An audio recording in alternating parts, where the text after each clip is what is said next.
పాలకూర మజ్జిగ పులుసు చాలా బాగుంటుంది చూడండి. అంటే పాలకూరలో పెరిగేసి వండుతాను.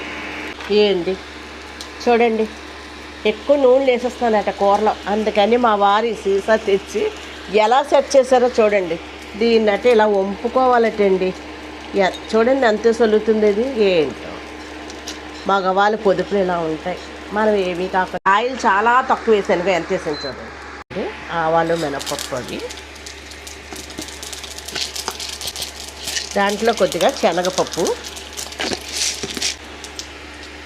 నెక్స్ట్ చూడండి ఎండుమిరపకాయలు, కరివేపాకు వేసాను.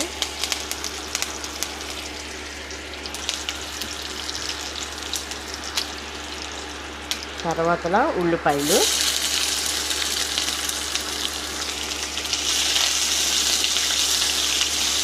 ఎల్లుల్లిపాయ పెద్దది ఒక పాయ అంతానండి. చూడండి ఎన్ని వచ్చిందో, పెద్ద పాయ ఒకటి.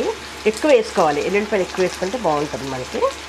తర్వాత ఇగో ఎండుమిరపకాయలు వేసాం కాబట్టి పచ్చిమిరపకాయలు 4 వేస్తున్నాను. కొద్ది జీలకర్ర, అల్లం మొక్క చిన్నది చూడండి ఎంత వేస్తుంది.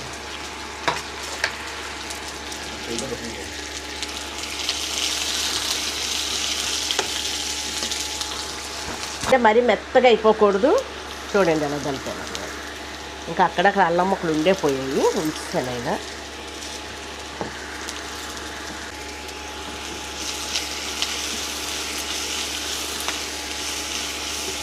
దంపింది కూడా వేస్తాం కదా. దంపింది వేసాక ఏగేటప్పుడు మంచి వాసన వస్తుందండి. జీలకర్ర, ఎల్లుల్లిపాయ, అల్లం మనకి భలే ఉంటుంది. పచ్చిమిరపకాయలు దంపితే అయిపోయింది. ఇది ఈ పాలకూర 10 రూపాయలదండి. 10 రూపాయలకే నేను ఒక ఉల్లిపాయ అవి వేసి రెడీ చేసుకున్నాను. మీరు 20 రూపాయలది అనుకోండి, కొంచెం ఉల్లిపాయలు అవి కొంచెం ఎక్కువ వేసుకోవాలి. ఎండుమిరపకాయ, ఎల్లుల్లిపాయ కొంచెం ఎక్కువ వేసుకున్నాం అనుకోండి, మనం బాగుంటుంది. దీన్ని మనం ఒక 5 నిమిషాలు ఇలా వదిలేద్దాం. మూత పెట్టేసి కొద్ది సాల్ట్ వేసేస్తాను చూడండి.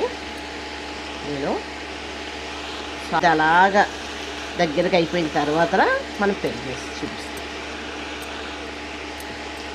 చాలా మూత పెట్టేసి ఒక 5 నిమిషాలు మరి ఇలాగ అయిపోయిందండి. ప్రస్తుతానికి చూసారా మనకి. అప్పటి పెరుగు కూడా కాదండి, కొద్దిగా చిన్న పులుపు ఉంటే బాగుంటుంది మనకి.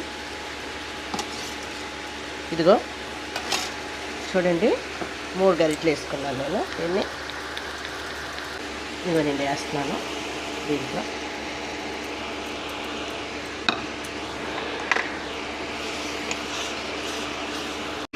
అయిపోయిందండి.